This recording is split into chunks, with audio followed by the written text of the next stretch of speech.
सलमान अलैहिस्सलाम ने एक सर्किश जिन को पकड़वाकर बुलाया। जब वो आपके दरवाजे पर पहुंचा तो उसने ये हरकत की कि एक सूखी लकड़ी लेकर अपने हाथ के बराबर नाप कर दीवार पर से फेंक दी, जो हजरत सलमान अलैहिस्सलाम के सामने आकर गिरी। आपने पूछा ये क्या है? आपको इतला दी गई कि इस जिन ने ये हरकत की है। आपने हाजरीन दरबार से फरमाया कि तुम समझते हो कि इससे क्या गर्ज है?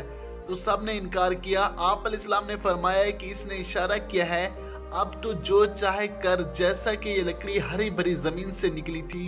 एक ऐसा वक्त भी आएगा तू भी मेरे सामने ऐसा ही हो जाएगा। दो औरतें सफर में थी और एक की गोद में बच्चा था। उनमें से एक बच्चे को भेड़िया ले गया। अब दूसरे बच्चे पर दोनों औरतें ने झगड़ना शुरू कर दिया। हर एक उसको अपना कहती थी। अब दोनों ने ये मुकदमा हजरत दाऊद अलैहिस्सलाम के सामने पेश किया। आपने दोनों में बड़ी औरत के हक में फैसला कर दिया। बच्चे पर उसका कब्जा था और सबूत कोई भी पेश ना कर सकी थी।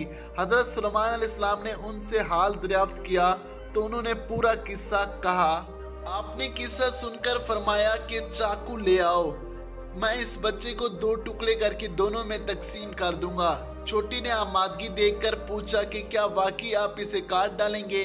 आपने फरमाया हाँ। उसने कहा कि आप ना काटें, मैं अपना हिस्सा इसको दे देती हूँ। ये सुनकर आप अलैहिस्सलाम ने फैसला को दिया ये छोटा बच्चा छोटी का है और उसको दे दिया। इसका जिक्र बुखारी और मुस्लिम में है। दोस्तों मजीद वीडियोस के लिए हमारे यूट्यूब चैनल को सब्सक्राइब कर लें। Thanks for watching.